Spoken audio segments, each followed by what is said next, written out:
Okay, so good evening everyone, and welcome to this second webinar, which is organized in the framework of the CARIOQA-PMP project here in Munich at the occasion of our General Assembly. So my name is Thomas Lévêque. I work at CNES, the French Space Agency, and I will be the chairman or moderator of this second webinar. And for this webinar, we have the pleasure to welcome a board of experts made of Naceur Gaaloul from EDUH, Stephan Seidel from Airbus Defense and Space, and Lisa Wörner from DLR, I think, which is connected online. Okay, so before beginning,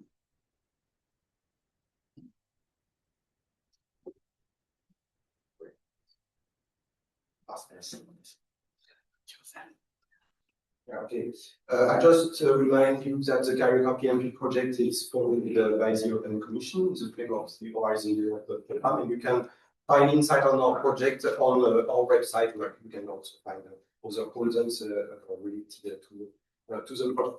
For today's webinar, I propose to proceed in the following way. First, I will remind the general context of the project and present our board of speakers. And we'll have introduction questions in which one individual questions will be asked to each of our experts, and then we'll have a panel discussion made other questions. And then, of course, we'll answer to the audience questions. So first of all, let's begin with the general context of the project. So the project is called CARIOQA-PMP, which stands for cold-atom with an interferometer in orbit for quantum accelerometry, pathfinder mission preparation. So basically, the goal of this project is to prepare the realization of what we call a quantum pathfinder mission, basically by developing some scientific activities, and in particular by developing the engineering model of the payload that will execute the mission. So in order to remind the main aspect of the project, I propose you to see it works. The videos, short videos, introduction of the project.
Okay. So, after this short introduction, video introduction, I propose to let the board that we welcome today to present themselves. Maybe we'll begin with Lisa Wörner, if she is online.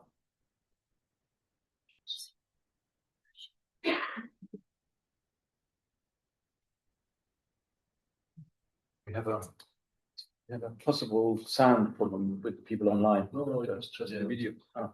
Now I can. Sorry, I was unable to unmute myself.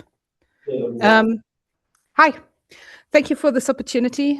Sorry I cannot be there with you in person. My name is Lisa Wörner. I am, together with Michael, is the director of the Institute for Satellite Geodesy and Inertial Sensing, and by nature then very, very interested in the topic of space gravimetry. And yeah, so happy to be here. Thank you, Lisa. Naceur Gaaloul. Yeah, my name is Naceur Gaaloul. I'm a group leader at the Leibniz University of Hannover of Theory of Quantum Sensing in a group, and I'm the co-PI of the CARIOQA. Okay, hi. Good evening, everybody. Stephan Seidel. I'm head of Future Instrument Programs Germany at Airbus in Space. We are responsible in CARIOQA-PMP to build the physics package. So this consists of the physics package sensor head and simulator of the physics control unit. Okay, thank you. Now let's dive into the subject. So this second webinar is dedicated to the topic of quantum sensors from ground to space. So here we will focus on the difficulty of sending this kind of sensor in space. What are the main challenges around this topic? So for this first part, I will address one question to each of you, and then we'll begin with this sketch to remind if we need some visual support. I will begin with a question to Naceur. So Naceur, what are the main applications of the quantum accelerator in space according to you? So yeah, according to me, they hold a very big promise, both on the application side, but also on the fundamental side. So on the application side, one very important application, which is the subject of the CARIOQA mission, is Earth observation. It's basically the absolute character of the sensor that we will go into later in detail is very helpful and very disruptive to make a good observation of gravitational effects on Earth. So that's for the one application. The second application is in inertial navigation. So in GNSS denied environment, for example, as deep space, you would need some quantum sensors to guide you satellite, and this could be very helpful. So that was for the application side. For the fundamental side, the promises are as important. So for example, in testing principles of fundamental physics. So as you know, physics has like a very deep crisis at the moment because the general relativity is not necessarily describing the whole microscopic universe. At the same time, the standard model, which is very successful microscopically, is not able to describe basically cosmological scales. So in fact, all the physics that we observe and understand is representing just 5% basically of the universe, let's say, mass, or that we have proof of. So, for example, in discovering dark matter and dark energy and what they are, these quantum sensors sent to space will be very important as a step to do this. So in a nutshell, these are, I would say, the big promises of quantum sensors in space. Okay, thank you very much for this very clear answer. Now I will address the second question to Lisa Wörner. So according to you, what is the state of the art of quantum accelerators in space?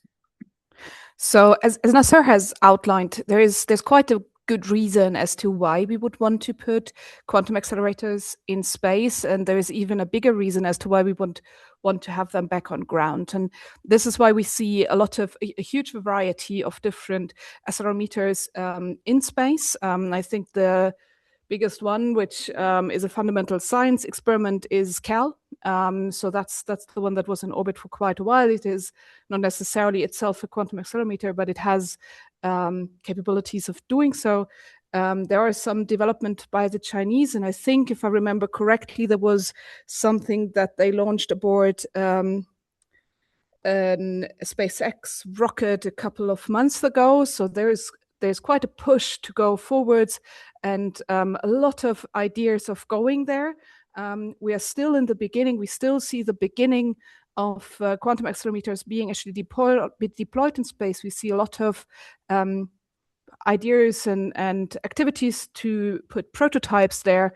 And this activity, CARIOQA, will be the first one that actually shows a dedicated purpose for the Earth observation, a quantum accelerometer in space with all the capabilities that we need. So I'm super excited about that. Okay, thank you very much, Lisa.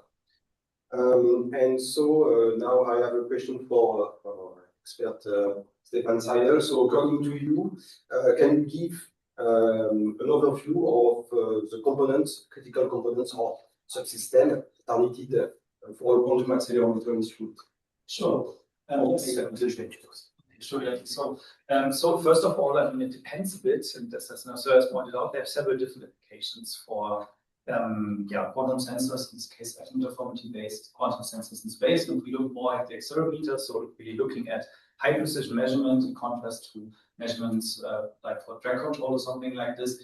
You would follow a basic measurement cycle. It starts with atoms, as shown in the video before, being trapped in a magneto-optic trap, then transferred to molasses, then transferred to a magnetic field where it's cooled, brought to degeneracy to BC, and then we have an atom interferometer and the detection afterwards. For this, we will need several different components. First of all, for trapping and for cooling and interrogation and detection of the atoms, we will need light to illuminate the atoms. And this is provided normally by a laser system. So in this case, it's quite a specific laser system with high precision frequency locked lasers in it. Then we need to lock the laser system, but also to perform the evaporative cooling of the atoms. We need microwave fields. This is provided. These highly stable microwave fields are provided by something like microwave reference source. And then we need electronics to control all of these devices in order to provide the currents, the timing, the low noise signals, etc. They're all brought together at the end in something called a physics package. This is basically a vacuum chamber, ultra vacuum chamber, where the atoms are stored in. Why vacuum? Because we are isolated from the environment around it. It's surrounded by for example, a magnetic shield, and then contains all of the elements we need to bring the fields that are created by the other systems to the atoms, like collimators, detection optics, etc., also cameras to detect the signal. I think the specifics here concerning such an instrument, when you compare it to ground, are for the one hand side that we have to go really for BC. Why? Because on ground, if you want to do measurements, short times are usually sufficient. And so here, often only molasses-cooled atoms are used, which are much more expanding much more quickly. But really, to use the advantage of space, one needs a very, very cold sample. This is done in the VC. So that's one difference. The other one is really that we are moving in Russian frames. We need something to compensate for rotation. For this, we need, for example, a rotation compensation system, basically the mirror that we can tilt on board the instrument here. Yeah, it's a basic outline what we have here. Yeah, okay, thank you very much, Stephan, for this very detailed answer. And I think we'll come back a bit on all the technical aspects during the discussion.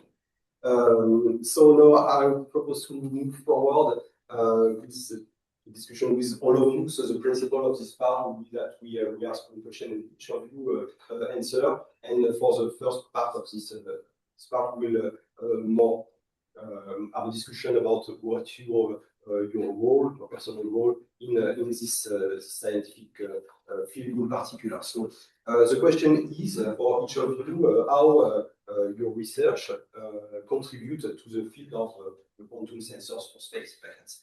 So I let Naceur, please go ahead. Answer.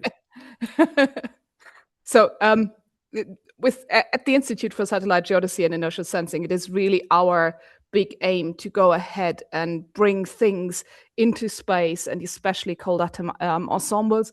We are very glad to have partners at our side, such as the University in Hannover and Airbus and the other partners in the room, that we can build together. But for us, it is really one of our central topics at the Institute, that we dedicate a lot of energy to bring these cold atom ensembles into space. Particularly for us, it is the physics package that is of most interest for a development from the development side. So yeah, for me personally and for my team, basically we are evolving on a double front. So on one hand, we would like to basically bring the latest developments in quantum gas physics to this problem. So we would like to use these interferometers and with sources that are ultra cold, as Stephan said. So at the coldest temperatures to have the maximum, basically maximum time, because the interferometry time here is key. It is basically the sensitivity scales like time to the square, and where time is the drift time of the atoms. So the atoms will be expanding, and would like to control them to basically unprecedented levels. So this is basically the best that quantum physicists could do. And our role is basically to take this top research in quantum physics and adapt it to the needs of people from metrology to build interferometers with these sources and be able to realize the sensitivities that the end users as geodesists would need. So this is on one hand what we would like to do. On the other hand, we are very busy basically to take these systems outside of the lab and embark them. So quantum objects or ensembles of cold atoms are intrinsically sensitive to gravity. They are absolute gravimeters. It means that they fall down in the gravity field because they have a mass. This is a very special characteristic of massive interferometry devices.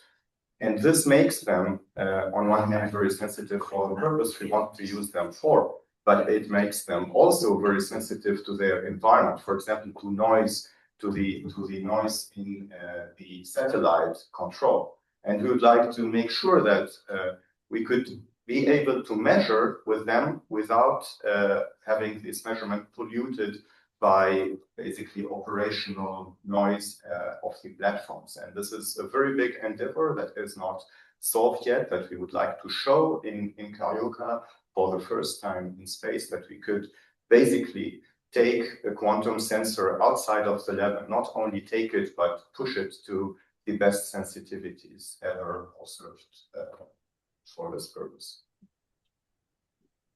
Okay, I can directly try to connect to that.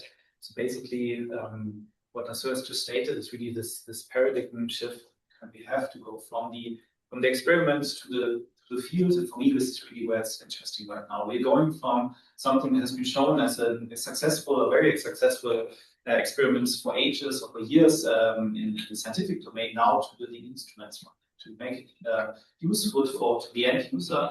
And for us, the end user is, the end users are the geodesists that will use our data. And for this, we need to build an instrument that works in space.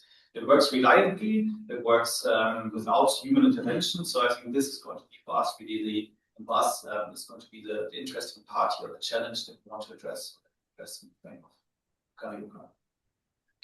Okay, thank you for your answer. So now from this part, maybe we'll more like introduce with you. And so could you answer to the question, what is your kind of personal journey? How did you become involved in this field personally? So Lisa, can you answer to this question?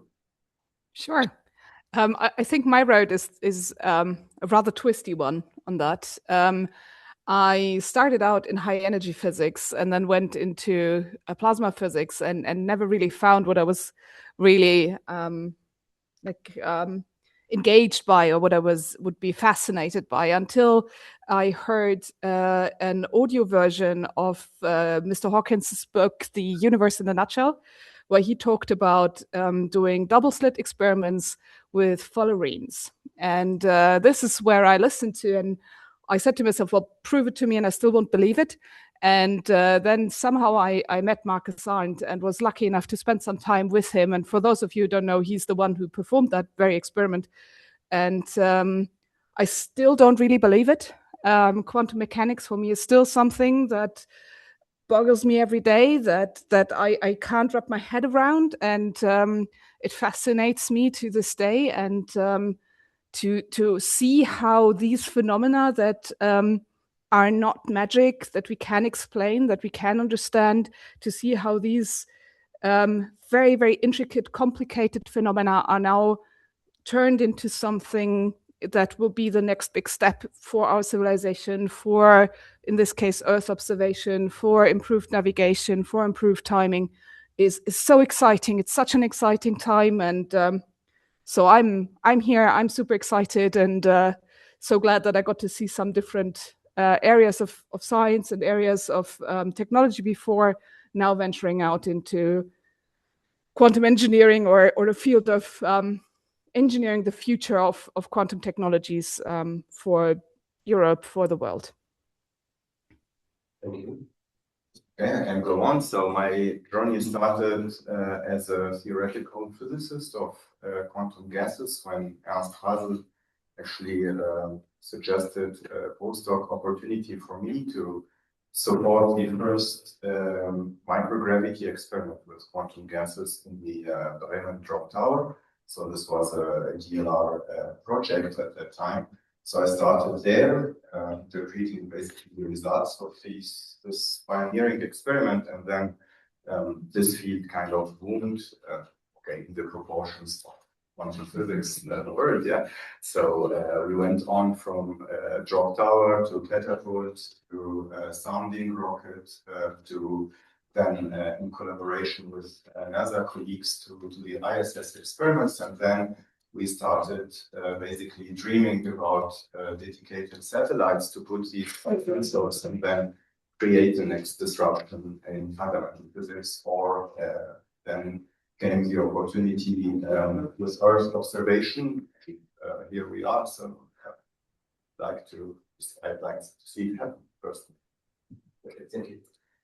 Okay, my story is also actually quite similar to that of Naceur, even though I'm not a theoretical physicist, but experimental physicist. So I started my journey also in the quantum program at the drop tower in Bremen, Ernst Hazel, and here there was a chance for me really to work on one of the first VC experiments in microgravity. So it was quite exciting to work there in the drop tower to look at the thing that you build to fall down this 120-meter tube and not break. And afterwards, I did not have enough of not breaking things, so Ernst convinced me to work on sounding rockets. So I did my PhD mostly on Marius, on a sounding rocket experiment which we built during my PhD, and then during my postdoc we had the chance to launch it.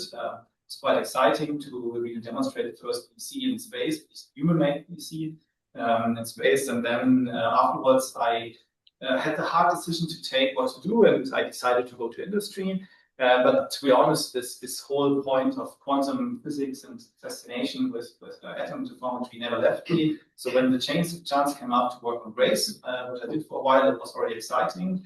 But then to work on, when the chance came up to work again in the field of quantum technology with CARIOQA, this was really a dream come true. So I was quite happy to do that with the space where then, I was very happy to join. Thank you very much for the answer. I think it also helps the audience to know a little bit better. So now we'll go more in a series of more technical questions. So in the CARIOQA project, we aim to send quantum sensors to space. And so the question is, like, there are already sensors at work on board or measuring gravity, for instance. So according to you, what are the main differences in operation between instruments developed for ground-based application like gravimeters and the sensors that are designed for space? Who want to answer in the board?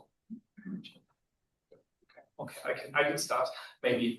So yes, I mean, I accidentally answered this already a bit during my introduction. So there are quite a few differences. I mean, on ground, you have always, like Naceur said very nicely at the beginning, the atoms are always falling. You do your interrogation, 3D falling atoms. So even if you build a 10-meter tube, the longest you can get is about a second of free fall time in space. We want to go far beyond that at the end. So what you really need to do is be extremely cold, but at least extremely slowly expanding, and this is one of the big differences. So you really need to go to these ultra low expansion velocities with Bose-Einstein condensates, and then with delta-K collimated atoms, even beyond that. The other point is really that you need to take care that this instrument works in this rough environment. So it needs to survive the launch loads, it needs to operate without drift in the environment of space with changing thermal environments, with radiation, and also with in the vacuum of space, obviously. And last but not least, it needs to operate on a satellite. So the satellite is rotating because it's usually in such a configuration that one axis is always pointing in the same direction towards Nadia, so towards Earth, basically. So when it's traveling around the Earth, you need to compensate this rotation. So you need special devices to do that. So I think, from my point of view, these are the main differences that you have to ground-based instruments. I would like to add one more, and that is either resilience or robustness. So Stephan correctly pointed out three very, very valid points, especially robustness towards the launch loads and everything. But if a system fails on a satellite or in space, you will not be able to access it. This is very different from what we had up to now. So especially on drop tower experiments or anything in a laboratory, we might have lost a shot, which would have been unfortunate. But we could still access it in terms of reliability or maintenance, some repairs, whatever. Think about the issue. And even with commercial products, this is still the case. With a quantum sensor or an atom interferometer in space, we need to make sure that the system runs by itself so that nobody has to go and press a reset button, and that it will be either resilient so that it can reset itself, or so reliable and robust that no maintenance is necessary over the course of operation, which is quite an engineering challenge, in addition to the other three very, very important and major points that Stephan has made.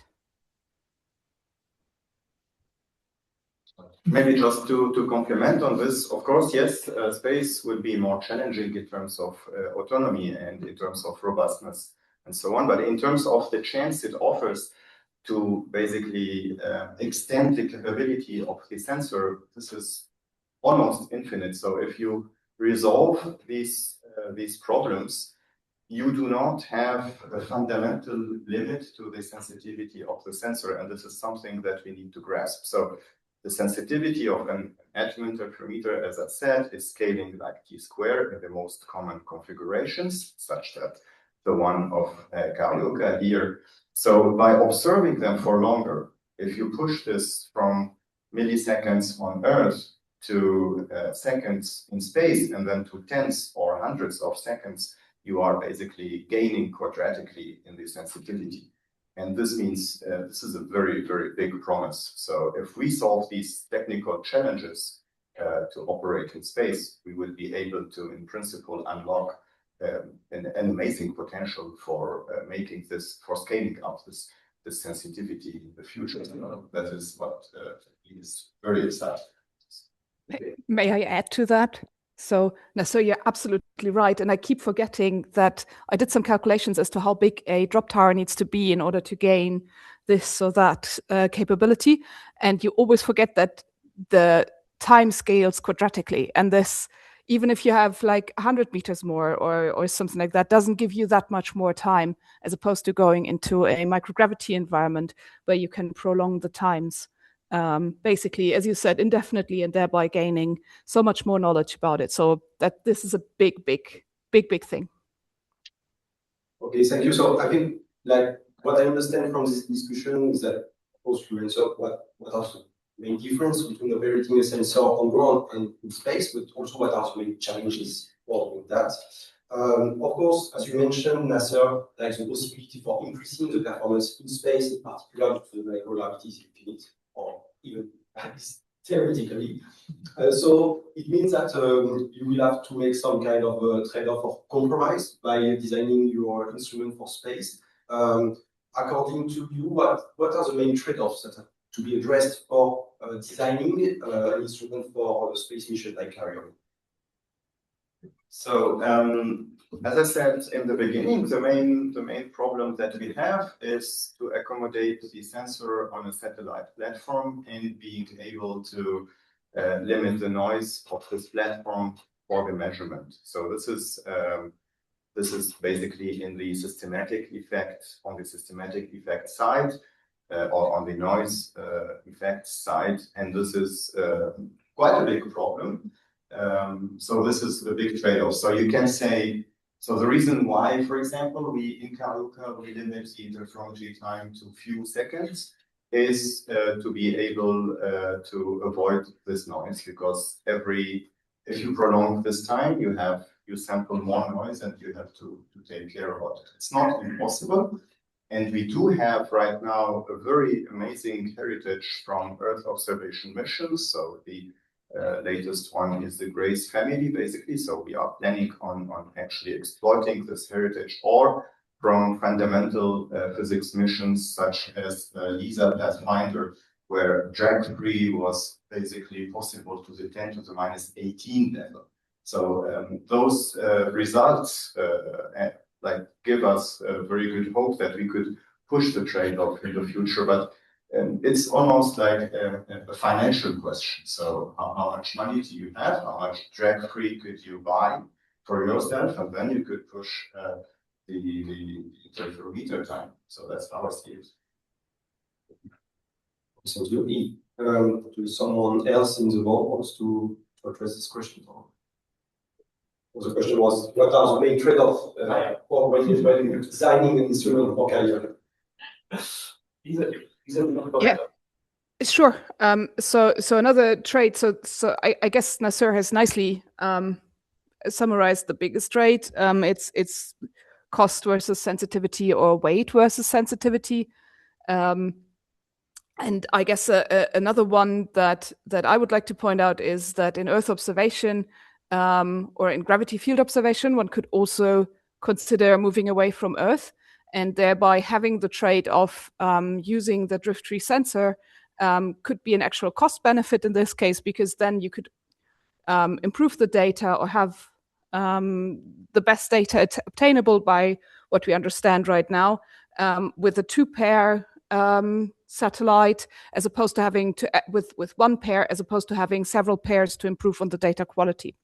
And this would give us the option of performing similar experiments and having similar investigations around other planetary bodies, such as GRAIL has shown for the Moon.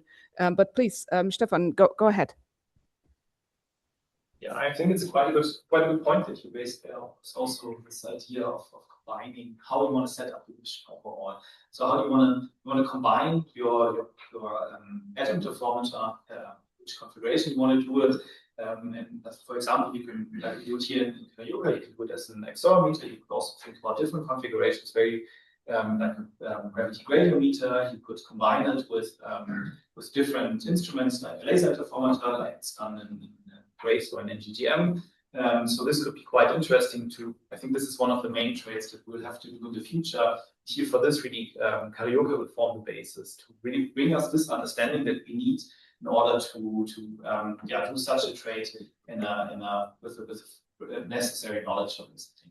So I think this is going to be quite interesting in the future, and also I think our colleagues from Geodesy are already actively working on this. Okay, thank you. What I understand from the discussion is that, like, for putting quantum sensor on board the satellite, it imposes many constraints also. You mentioned before the compensation of rotation. You mentioned the fact of that the vibration will like degrade your performance. But what would be what have to be the main characteristic of satellite platform for carrying this mission? Is it a standard platform, or is that to be really designed specifically for the mission, and in which extent?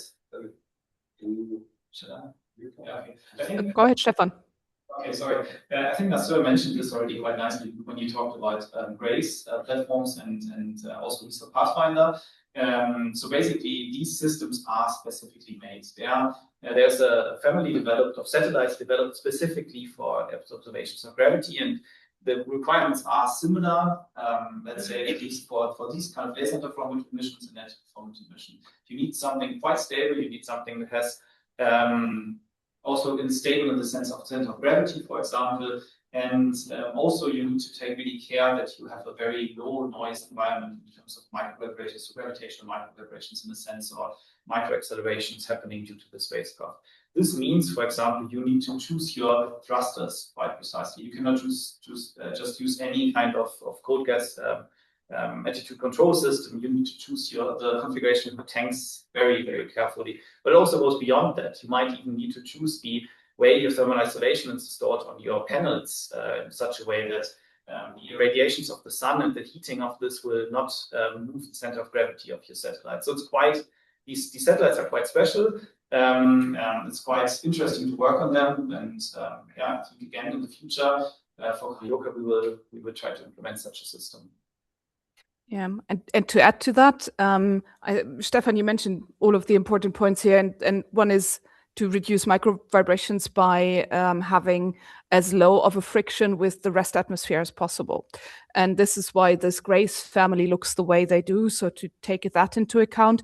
And this is also why the Grace family has body-mounted solar panels. So there's a lot of engineering, a lot of design choices, trade-offs that happen. You need enough sunlight, but then you want low friction and stuff like that, so and low vibrations, and so these sort of design or these requirements towards the design of the satellite inform how the thing looks in the end. Yeah, I second my two colleagues. So we need to think about a lot of aspects, and the satellite has to be built around the experiment in a way that all requirements can be satisfied, and cannot put it, unfortunately, as a passenger kind of device to another platform. But what I would like to add is, again, I don't think the step of doing this is really overwhelming. So we did this exercise in a different context, in the context of universality of free fall tests in the ST Quest mission, and we were asking ourselves, are we able to live with one of the existing satellite platforms? And the answer is yes. So it is a more pardoning measurement because it's a differential measurement for the specialists. So it's not the same than a gravimeter. It's a dual gravimeter where you get rid of the noise quite efficiently. But just to say that this was really an involving mission to test the equivalence principle to the 10 to the minus 17 level. And we showed that taking, for example, here the microscope satellite platform that flew and realized this test previously is enough to do it with a dual quantum gravimeter, basically. So we are not talking science fiction here. We are talking about concrete steps that could happen in the very next years if we are given the means to basically build these satellite platforms around these systems. You want to add something? Yes, just very shortly. Yes, just to fully agree on this. Yes, definitely this is not a problem that's unsolvable. I mean, it has been done in the past for Grace. It will be done again for the next Grace that's currently in assembly at Airbus Friedrichshafen. So this is a problem we know how to deal with. We just need to apply very similar techniques again that we have done in the past. Just as a Okay, so if I understand well, it's demanding but not impossible, if I can sum up. When thinking about sending this kind of sensors in space, especially in microgravity, you come in mind how do we have the possibility to test this instrument on ground, but in microgravity.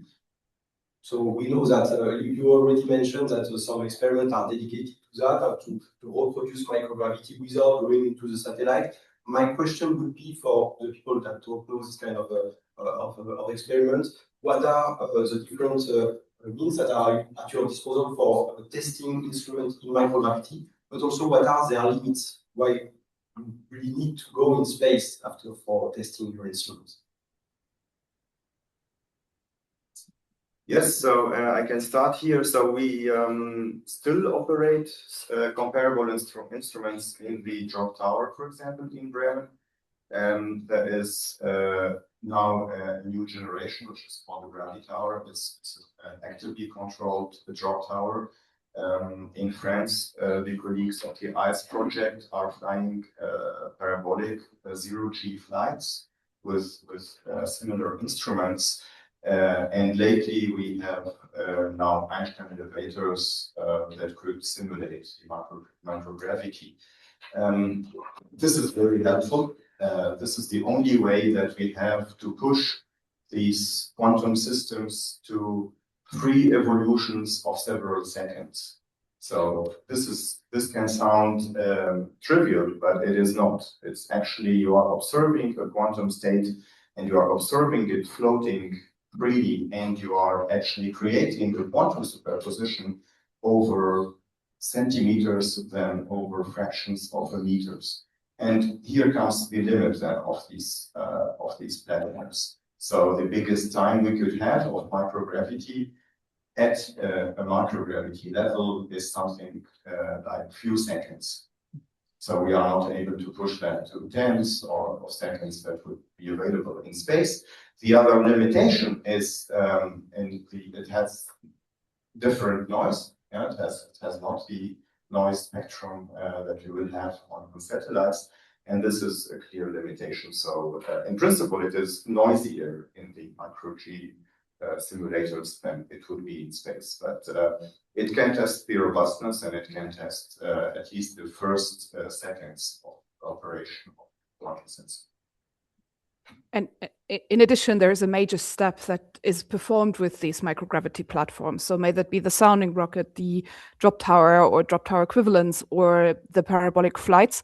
The systems have to be miniaturized, they have to be automated in operation, and they have to sort of be already sort of resilient, especially if we're talking sounding rockets. And as Naceur has hinted at, there's also between these trade-offs, there's sort of between these platforms a trade-off of vibration versus duration versus accessibility. So being on a microgravity plane already gives a very good microgravity environment, especially a rather long microgravity environment. I think it gives 30 seconds, if I'm not completely mistaken, but it is of these different microgravity platforms, it is, as far as I am given to understand, the noisiest. And then there is the drop towers, where you are limited in repetitions per day, as opposed to the Einstein elevator, where you are limited in microgravity duration. And for the sounding rocket, the same is true. I think you get, I have in mind 6 minutes, but this might be wrong. So a couple of minutes of microgravity time, but you only get that once or maybe twice a year. So that is a very limited amount of times, and these times will get like infinitely beaten if we can get something into space.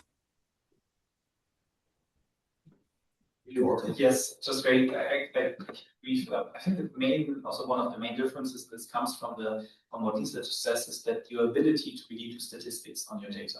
When we learned this quite painfully when we started at Naceur, we analyzed the data from the drop tower. It took us a year to take the data. We took in a minute and 10 minutes on ground.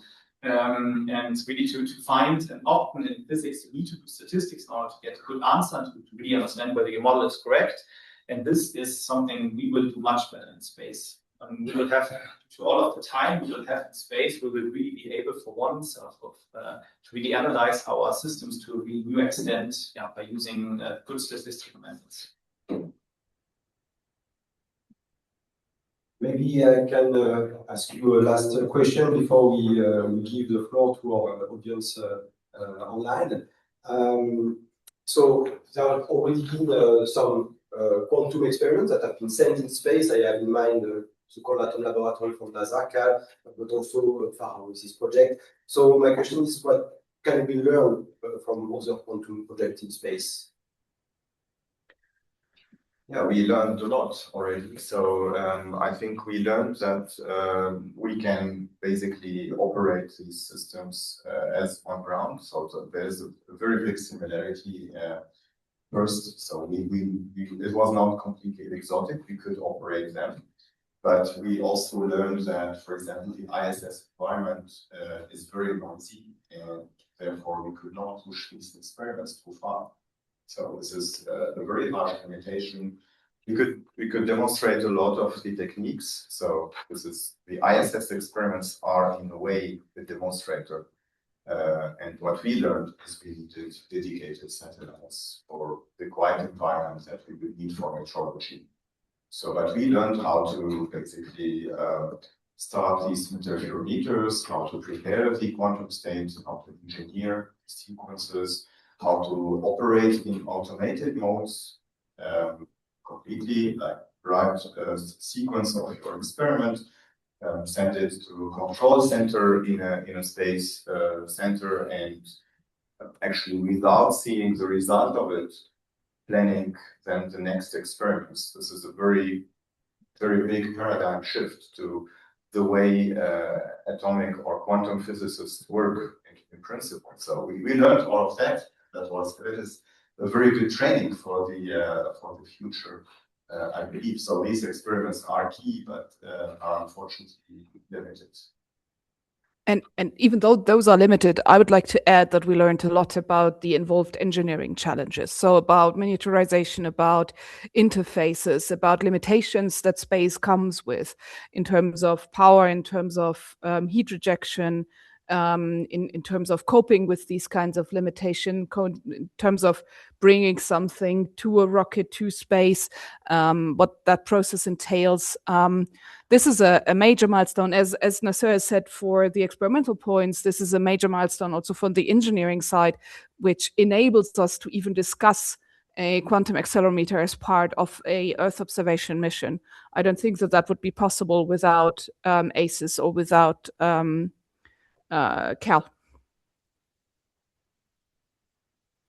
You want to? I can add one.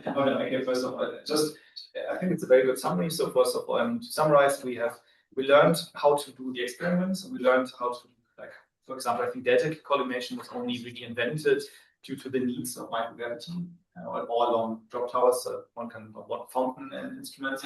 On the other end, all the technological points, but I think also it's important to mention that we not only have this heritage available to us, we also have the heritage from missions like Microscope. I think it's a great mission that really pioneered the test of University of Ball test and really showed us that these high precision measurements are possible. And on the other hand, also the aforementioned gravity observatories. And I think really it's going to be a fast combination of these quantum experiments in space and the instruments that have been successfully operated in the gravity field that will make success possible. Okay, thank you very much to all of you for answering this question. Now we'll pass to the last part of this webinar, so we'll answer to online questions. So are there some audience question, I would say, online, or you can send your question by chat, of course.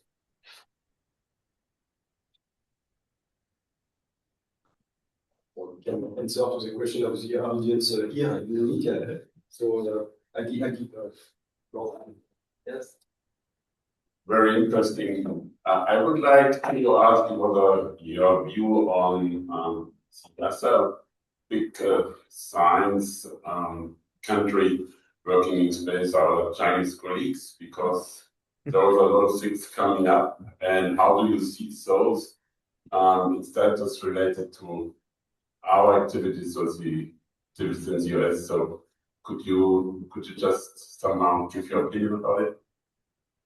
Yeah, I could certainly do. So they are pretty advanced. They have, at least what I know of, already on their Chinese space station, they have 2 projects on fundamental physics, where they could, for example, deploy the first space gyroscope and publish about it a few months ago. So they are definitely in the race, if I would say. And the other experiment is also preparing and cooling down BECs with a delta K collimation to the same levels that we observed either on CAL or in experiments in Europe.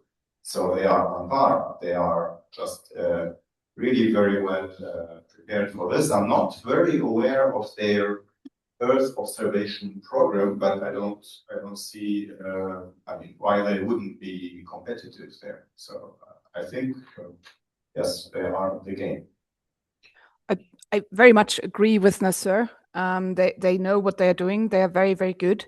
And I guess it is an important wake-up call to us now as the European community on these things, to really understand that it is important to prove this technology now, to also be in the game, to be in the world leading position that we currently have with our experiments, and to foster that development and foster quantum technologies in and for Europe. Yeah, maybe just to add, I mean, looking at especially at China, for sure, that's a very interesting player, and you can see it also in the other quantum domains. If you look at quantum communication, I mean, what the Chinese have built as a quantum communication infrastructure, and it's amazing, and really shows that if you do the investment, something like this is possible. I assume something like this would also happen in the in this domain of quantum sensors, and I think also beyond that. I think there we really have to think about in the future, because I mean, what we're doing here now is a very important developments for space, but there's going to be the flow back of the developments back to Earth about things that we can use, maybe first in the defense domain, but later for sure also in the civil domains. And there, the Chinese and also other players are quite active in also doing this utilization. It's going to be, a challenge to see how we can address this as Europe. Thank you. Are there some other questions online? There are 2 questions online. Okay.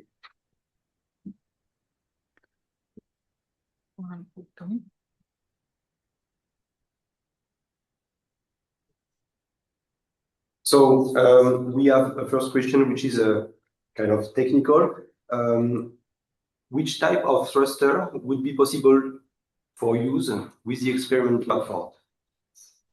Are we speaking about electric or? Okay, yes. I mean, generally speaking, I think several kinds of thrusters are possible. I think electric propulsion is really attractive here. Why? Because your propellant is quite small, so you don't shift the mass of your spacecraft as much when you utilize it.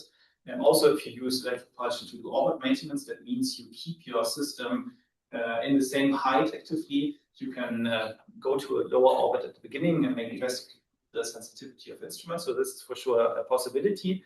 The other point is for sure going to be to proportional thrusting. That means it's very technical now that you don't work in an on-off mode like you would maybe that you've done in the past, because it creates a lot of small shocks that disturb your environment, but rather do very smooth steering of your thrusters. So this can also be done with broadcast systems. It doesn't necessarily do electric. Yes, thank you. I think it answered well to the question. Maybe we have the time for last question that is raised online.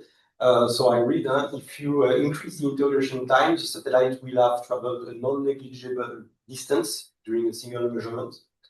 So how does that affect the spatial resolution that you can get? So it's a question which is more related to space geodesy, I guess. I don't know who wants. I can take a first step, and then so you can help me out. So one thing is that we're going to integrate over the entire measurement. So we will actually measure all of the accelerations. There's also discussions about hybrid systems to have a small bandwidth and then a correction of drifts with the atom interferometer behind that. And then for the specific measurements that we are currently looking at, so in Geodesy, the interrogation time is going to be around 1 second, which is short enough so that it does not affect the resolution. And finally, the spatial resolution or the resolution of the gravitational field is given also by the laser link. So the accelerometer adds a noise, but from the laser link, we also get a lot of information, or the primary information from the laser link. So from my point of view, it does not affect it at all, at least not as it is tailored right now. For a fundamental physics experiment or another experiment, you might want to increase interrogation times, which would then be non-suitable for a geodetic mission. But please, Naceur, if you want to add anything to that. Pretty technical question. So before concluding this webinar, maybe we can answer to a last question, which is technical as well. Which atomic species are being considered and why? Well, we are considering rubidium, as the CARIOQA name suggests here. It's a very, let's say, pragmatic choice. Rubidium was one of the very first elements to be pulled down in atomic physics, basically, and to be condensed. And therefore, the technical development of the lasers and of the different components advanced quite well. Also, thanks to the strong national programs in Germany and France that were basically pushing rubidium and potassium in a second place, we have a very strong heritage and TRL about these elements, which was also continued then in the cold-atom lab by the American colleagues, and also the Chinese colleagues, now that we talk about them, are having rubidium on board of their satellites, of their space station. So this is a pure, let's say, technological driver for this. Of course, other colleagues, for example, the ones interested in gravitational wave detection, would like to fly other species such as strontium or ytterbium. But the TRL and the maturity of the technology there is not possible today to talk about a mission in 2030, as we can do for Gaaloul. Thank you. So with this last question, I think we are reaching the end of this second webinar. All right. So I would like to thank again our speaker. If we can thank our speaker.